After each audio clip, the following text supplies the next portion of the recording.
चाहता है वो फतहमंद जिंदगी बसर करे। हाथ ऊपर कीजिए। Yes, everyone wants to live a successful life. तो खुदा का कलाम हमारे पास मौजूद है, खुदा की हिकमत हमारे पास मौजूद है, जिससे हम एक सक्सेसफुल जिंदगी गुजार सकते हैं। पावरफुल रूहानी हथियार हमारे पास मौजूद हैं, जिनको इस्तेमाल करके हम वो जिंदगी गुजार सकते हैं जिसके लिए यीशु मसीह ने कीमत अदा की। हालेलुया। और ये बड़ा की प्रिंसिपल है बाइबल मुकद्दस का, बुनियादी असूल है बाइबल मुकद्दस का, और ये बहुत जगह पर मिसिंग है, जिसकी वजह से एक नाकाम जिंदगी इवन खुदा के लोग गुजार रहे हैं। और ये एक अलार्मिंग बात है, सोचने वाली बात है कि खुदा के लोग होने के बावजूद कोई शख्स किस तरह नाकाम जिंदगी गुजार सकता है। सोचने की बात है कि नहीं? यस। तो आज हम सीखेंगे कि क्या बड़ी वजह है जिसकी वजह से इब्लीस इवन खुदा के लोगों को भी नाकाम किए हुए है।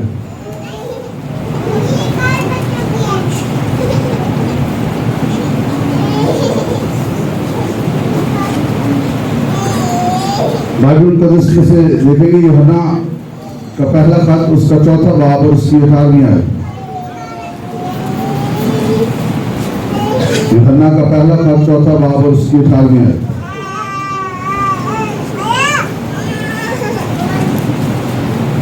यहां पर लिखा है, निकाल लिया आपने? यूहन्ना का पहला खत 4वां बाब 18वीं आयत। देखिए, मोहब्बत में खौफ नहीं होता, बल्कि कामिल मोहब्बत खौफ को दूर कर देती है, क्योंकि खौफ से अजाब होता है और कोई खौफ करने वाला मोहब्बत में कामिल नहीं हुआ। आमीन। कामिल मोहब्बत खौफ को क्या कर देती है जी? दूर कर देती है। क्योंकि अगर किसी की लाइफ में खौफ है तो यहाँ पर एक लफ्ज इस्तेमाल हुआ है, उसकी जिंदगी में अजाब है। कहते हैं ना कि हम किस अजाब में फंस गए। बाइबल उसकी रूट क्या बताती है अजाब की? खौफ। और खौफ आपकी जिंदगी से कैसे जा सकता है? कामिल मोहब्बत के वसीला से। और कामिल मोहब्बत कौन सी है? खुदा की मोहब्बत, अगापे लव। हालेलुया। और जिस तरह मैंने इस कलाम से बरकत पाई है, जब मैं आपके साथ शेयर कर रहा हूँ, मैं ईमान रखता हूँ आप बरकत पाएंगे और आप आज मोहब्बत के रेवलेशन में अगले दर्जे में बढ़ जाएंगे। आमीन। किस किस ने खुदा के खादिम केनेथ हेगन का नाम सुना हुआ? हाँ, जरा ऊपर करें। बाकियों ने नहीं सुना? अच्छा, नहीं सुना तो आज मैं बताता हूँ। केनेथ हेगन खुदा के वो खादिम है जो हम सिखा रहे हैं। मोस्टली टीचिंग खुदा ने उनको दी। आपने ये नाम याद रखना है, क्योंकि ये हमारे रूहानी एल्डर्स में से हैं जो खुदावन के पास चले गए। हमारे नहीं बल्कि दुनिया में खुदा ने उनको इस्तेमाल किया। आमीन। 60 साल तक उन्होंने ईमान पे तालीम दी। आमीन। और 16 साल की उम्र में उनको दिल की लाइलाज बीमारी हो गई थी और खुदा ने उस वक्त उनको सिखाना शुरू किया। मरकज 11:24। और ईमान से उन्होंने शिफा पाई। खुद खुदा के कलाम को पढ़ के, खुद खुदा के कलाम पर ईमान को डेवलप करके उन्होंने शिफा पाई। आमीन। और खुदा ने बड़े बड़े रेवलेशंस अपने खादम पर जाहिर किए। कुछ का उन्होंने जिक्र किया कि खुदा ने मुझे कहा कि ये आप शेयर भी नहीं कर सकते कलीसिया के साथ, क्योंकि कलीसिया इन बातों को नहीं समझेगी।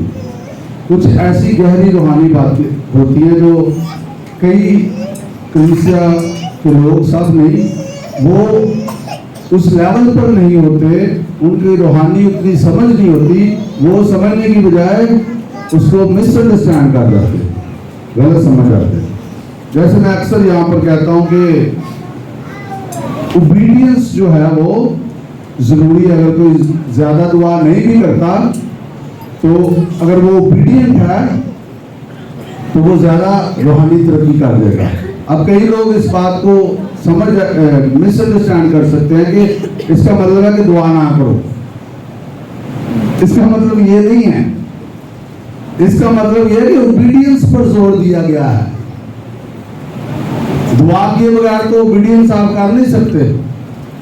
कंट्रास्ट यहाँ पर क्या है, मुतजाद बात क्या है, मुश्किल क्या पेश आती है कि लोग दुआ करते रहते, दुआ करते रहते, दुआ करते रहते, ओबीडियंट नहीं होते।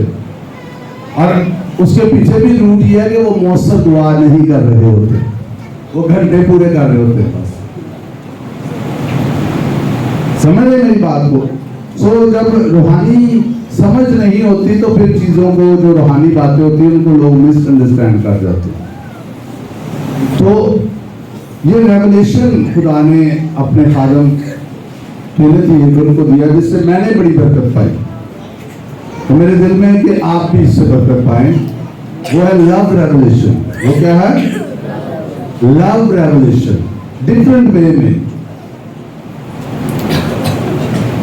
उनकी एक टेस्टिमनी है जहां से खुदा ने उनको ये सिखाना शुरू किया कि वो कहते, मैं एक रात जो है वो अपने रूम में था, तो एक डीमन, एक बदरू जो है वो मेरे रूम में जो है वो मैनिफेस्ट होना शुरू हो गई, और अजीब सा कमरे का माहौल बनना शुरू हो गया, और वहां पर खौफ और हर तरह से जो है वो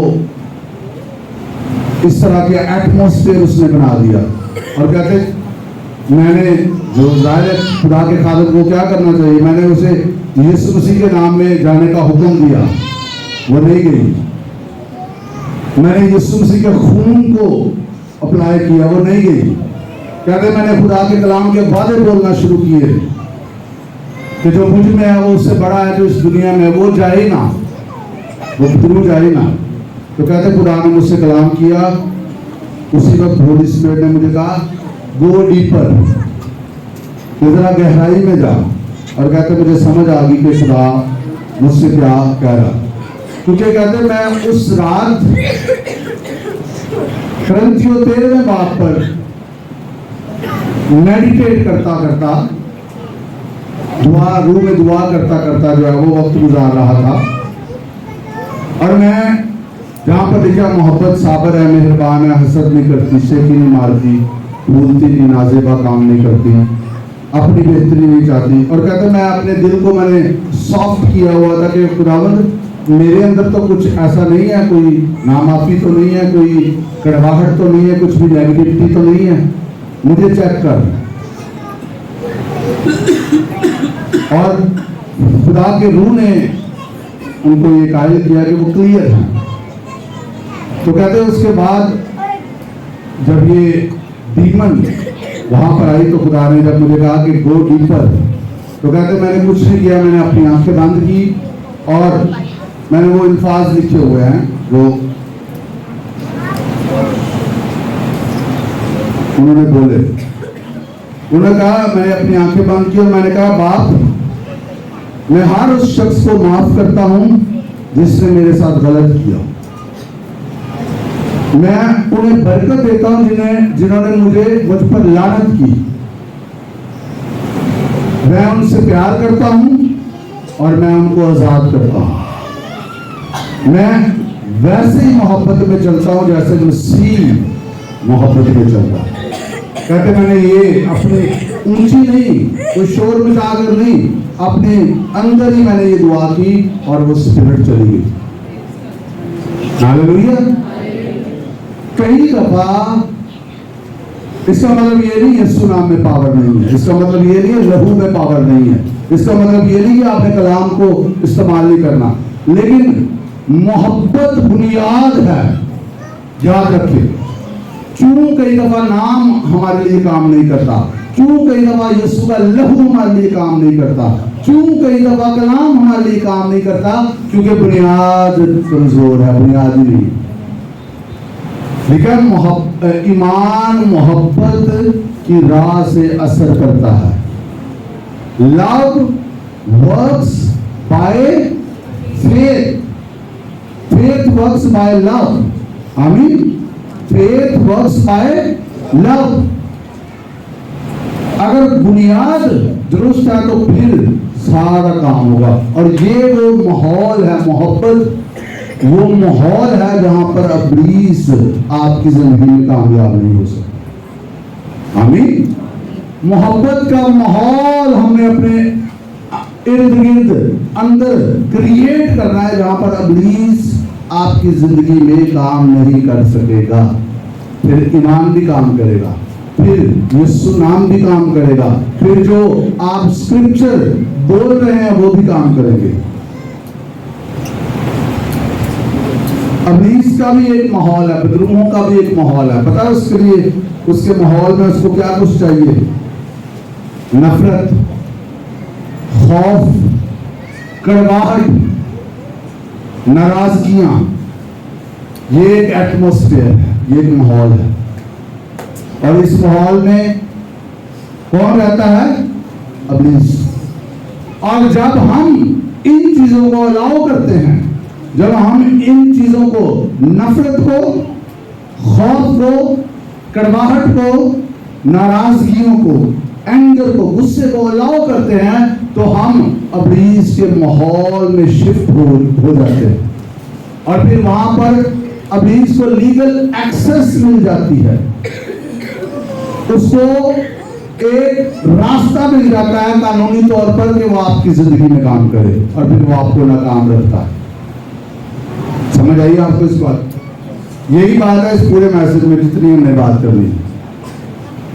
इब्लीस के माहौल में एंटर ना हो। कहिए, मैं इब्लीस के माहौल में दाखिल नहीं हुआ। एक दूसरे से कहिए, आप इब्लीस के माहौल में दाखिल नहीं होंगे। आमेन। This is very important. हम समझते हैं कि शायद मोहब्बत करना जो है ना वो बस कलाम में लिखा है, कर ले तो ठीक है, ना किया तो कोई बात नहीं। अगर हम नहीं मोहब्बत करेंगे, जो कि लिखा हुआ है, मोहब्बत हमारे दिलों में रूहुल कुद्स के वसीला से डाली गई है। रोमियो के साथ में लिखा हुआ, मोहब्बत हमारे दिलों में रूहुल कुद्स के वसीला से डाली गई है। इट्स इन अस।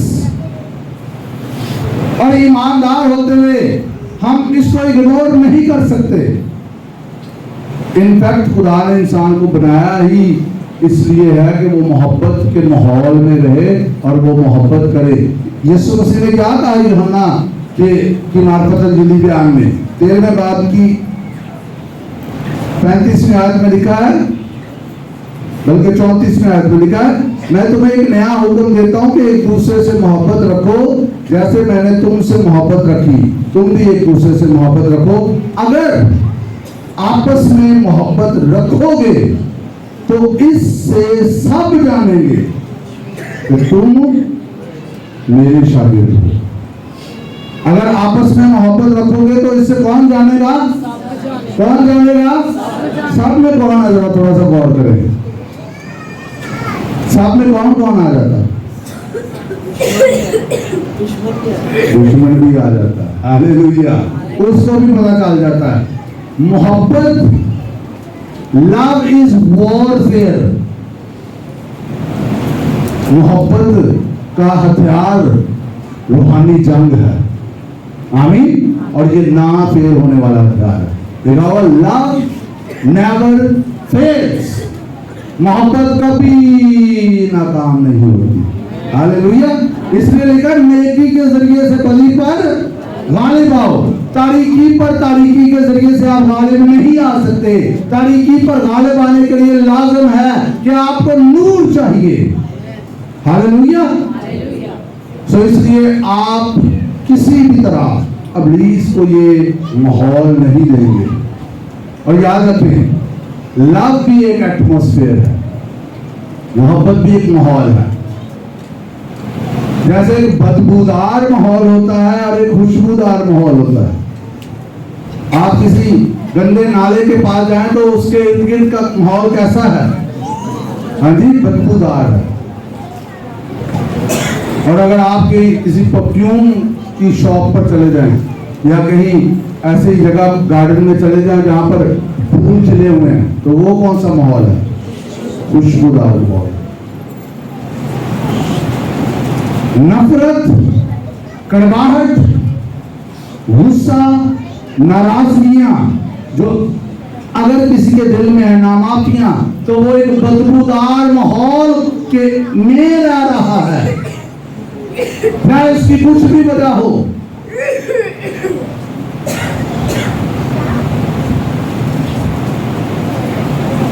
वो बदबूदार माहौल में रहेगा तो डीमंस ऑलरेडी वहां पर मौजूद है, बदबूएं ऑलरेडी वहां पर मौजूद है, वो काम करती रहेंगी क्योंकि उनका भी माहौल वही है, वो भी उसी में सांस लेती हैं। लेकिन मोहब्बत के माहौल में, मोहब्बत के एटमॉस्फेयर में बदबूएं सांस नहीं ले सकती। Hallelujah, hallelujah. और हम उनको ये एटमॉस्फेयर देंगे जहां पर वो सांस ना ले सके। We will walk in love. Hallelujah. जहां पर आप सिर्फ गालिब नहीं आएंगे, आप हमेशा गालिब आएंगे। तो ये मैं हमेशा गालिब आऊंगा क्योंकि मैं मोहब्बत में चलता हूं। फिर मोहब्बत जैसे ईमान शील्ड है, खुदा के खादिम कहते हैं खुदा ने मुझे कहा मोहब्बत भी शील्ड है, मोहब्बत भी सिपर है। ये इब्लीस के खिलाफ, उसके तमाम हथियारों के खिलाफ सिपर है, क्योंकि खुदा मोहब्बत है। और जहां खुदा है, जहां पर मोहब्बत है, वहां पर डिमॉनिक एक्टिविटी कामयाब नहीं हो सकती। याद रखिए, जिस तरह हमारा जिस्मानी आलम है, ये जिस्मानी दुनिया एक रूहानी दुनिया भी है। और रूहानी दुनिया में लाजम है कि हमारा एटमॉस्फेयर जो है वो लव का एटमॉस्फेयर हो, मोहब्बत का एटमॉस्फेयर हो। हालेलुया। हमें पता होना चाहिए हमने कौन सा हथियार जो है वो उसको एक्टिव रखना है। मोहब्बत जो है वो तलवार भी है, ये इब्लीस के खिलाफ काम करती है। Hallelujah, hallelujah. तो किसी भी चीज को अलाउ ना करे कि वो आपको मोहब्बत के माहौल से निकाल दे। देखिए, कई दफा हम जो है ना वो समझते हैं कि जो हमसे मोहब्बत रखते हैं उनसे हम मोहब्बत रखते हैं तो ठीक है, लेकिन हमें इसके लिए सेंसिटिव होना चाहिए। हो सकता है आपका हमसाया ही आपके साथ कुछ गलत कर रहा हो, आपको उस पर गुस्सा चढ़ा रहता है, आप उसको बुरा भला कहते रहते हैं। You are not walking in love, आप मोहब्बत में नहीं चल रहे। आप किसी पर के साथ रोड पे गुस्से हो जाते हैं, आप ड्राइविंग करते हुए किसी पे जो है वो बरस पड़ते हैं, और हम समझते हैं ये नॉर्मल चीज है। सेटन जो है वो बड़ा चालाक है, वो मुकारी के साथ आपको अपने माहौल में शिफ्ट करने की कोशिश करेगा, और वो आपको कहेगा कि ये तो ठीक है, उसने गलत किया तो गुस्सा कर सकता है, इसलिए क्विक टू रिपेंट।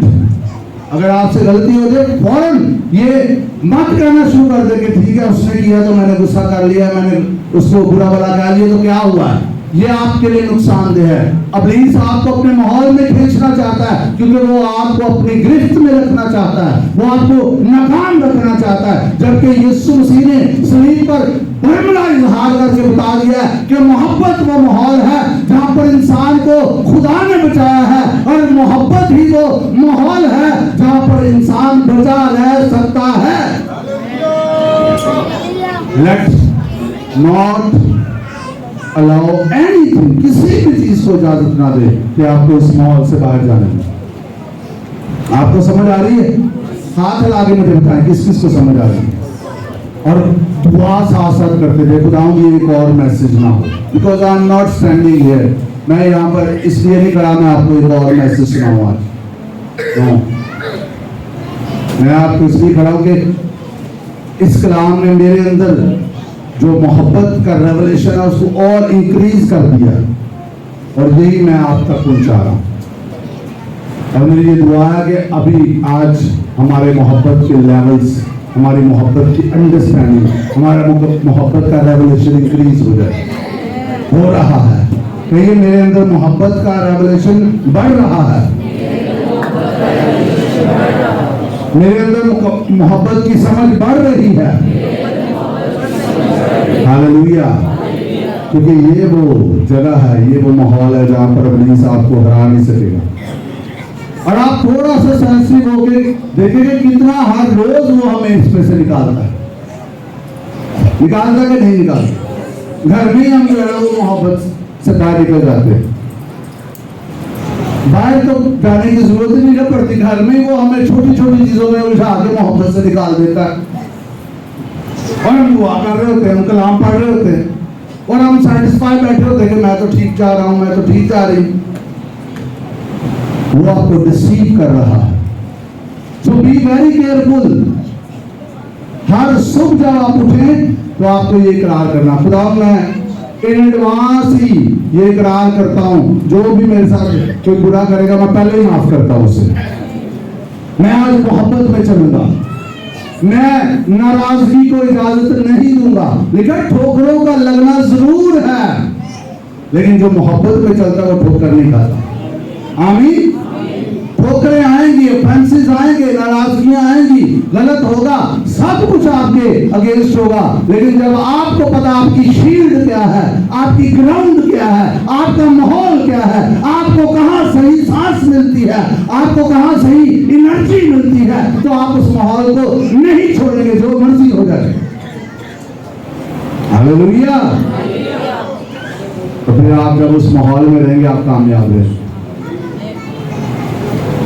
जब आप बिलीवर हैं तो ये मत कहेंगे ये मैंने इसलिए कर दिया क्योंकि ये हो गया वो हो गया। आपके पास कोई एक्सक्यूज नहीं है अगर आप खुदा के लोग हैं। आपके पास कोई बहाना नहीं है कि आप कहें मैं मोहब्बत से निकल जाऊंगा। No, you don't have.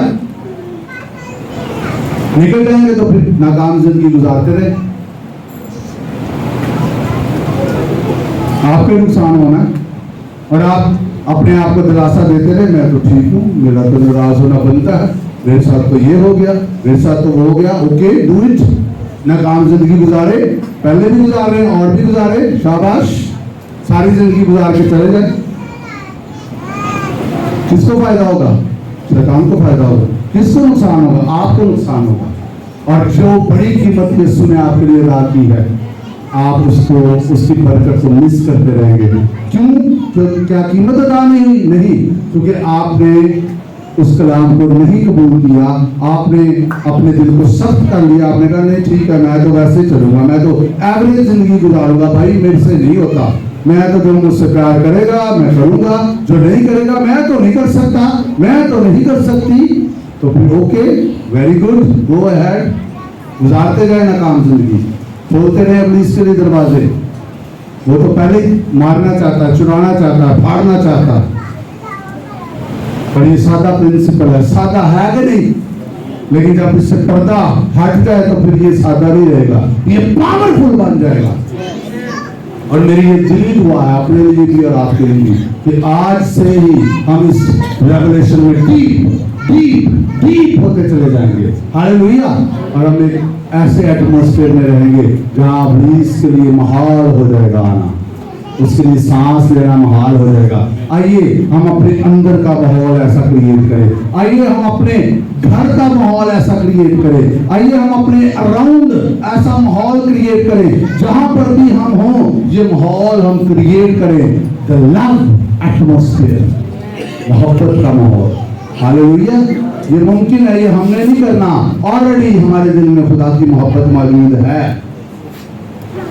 आप कह सकते हो नहीं नहीं नहीं वाली साहब कई को मोहब्बत नाल नहीं मानते, क्यूरियोसिटी नहीं निकलता। कई लोग कहते हैं और मोहब्बत का मतलब ये नहीं है कि आप जो करेक्शन नहीं करेंगे, आप तंबीह नहीं करेंगे। कईयों को मोहब्बत की समझ नहीं आती। खुदा से ज्यादा मोहब्बत कौन करता है? वो करेक्शन नहीं करता है, वो तंबीह नहीं करता है। हालेलुया। लेकिन वो दिल में ग्रज रख के नहीं बैठता, वो आपके लिए नफरत रख के नहीं बैठता। हालेलुया। रोज अपने हार्ट को चेक करें कि ये मोहब्बत से भरा रहे। रोज अपने दिल को चेक करें, ये मोहब्बत से भरा रहे। खास तौर पर उनके लिए चेक करें जिन्होंने आपके साथ गलत किया है, या जिनके साथ आपको प्रॉब्लम होती है, उनके लिए चेक करें। आराम से प्लीज आपको करप्ट कर देगा और आप लगे रहेंगे, आप उनके खिलाफ बोलते रहेंगे, आप उनसे नफरत रखते रहेंगे, आप उनके बुराइयां करते रहेंगे और इब्लीस खुश होता रहेगा। वो कहेगा लगे रहो, मुझे तो कुछ करने की जरूरत नहीं है, तुम सही लगे हुए, तुमने मेरे लिए एक अच्छा माहौल क्रिएट किया हुआ, मैं आता हूं, मैं रहता हूं, मैं जो मर्जी करता हूं। Don't let Satan work in you through hatred. नफरत के जरिए, नामाफियों के जरिए, कड़वाहट के जरिए उसको किसी भी तरह की इजाजत ना दे तो वो आपकी जिंदगी में काम करे। हालेलुया। हर दिन मोहब्बत के हथियार से उस पर गालिब आए।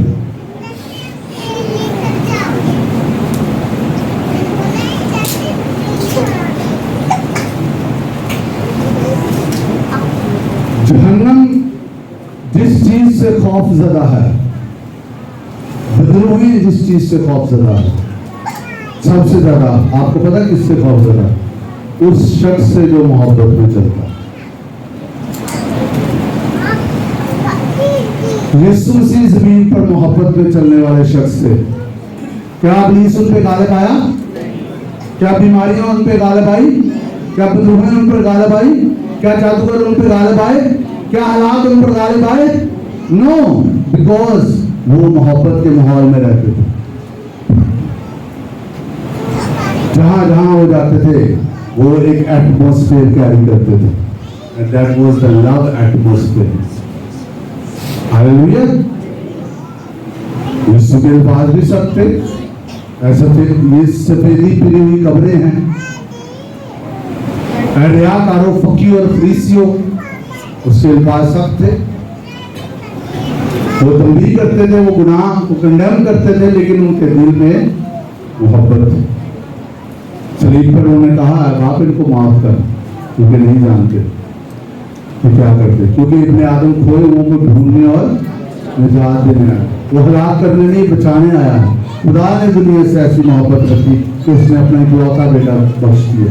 हालेलुया। तो नंबर 1 मोहब्बत क्या करती है? वो माहौल क्रिएट करती है जहां पर इब्लीस काम नहीं कर सकता। नंबर 2, ध्यान से सुने, ये बड़ी जबरदस्त बात। मोहब्बत बरकत के लिए, मौजज़ात के लिए माहौल पैदा कर देती है। आपकी बहुत सारी जो दुआएं रुकी हुई हैं, जिनका जवाब ही नहीं आ रहा, आपके बहुत सारे मौजे जो रुके हुए हैं, वो ही नहीं रहे।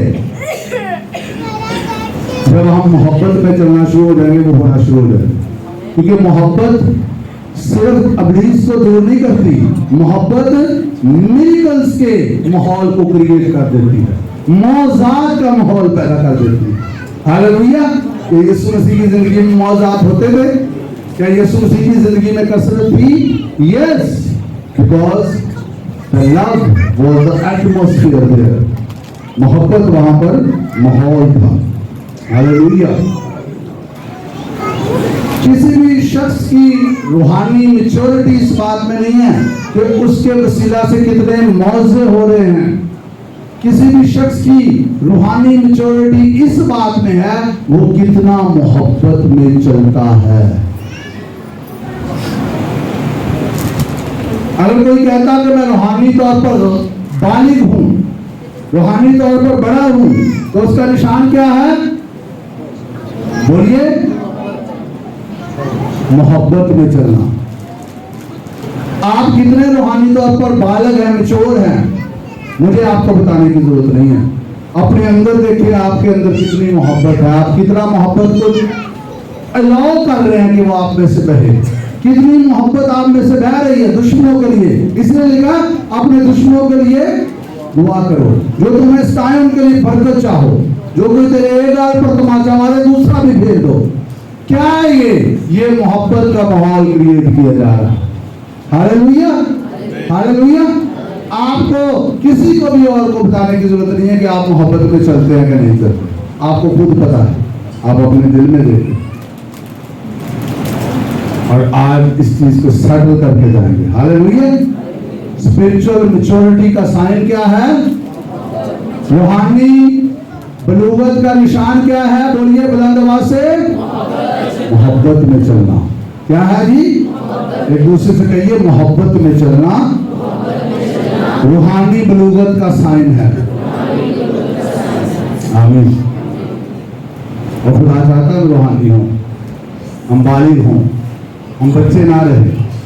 पलूस इस बात को और तरह से बयान करता है। वो कहता है मैं चाहता हूं तुम रूहानी नेमतों की आरज़ू रखो, लेकिन मैं तुम्हें एक और उम्दा तरीका बताता हूं।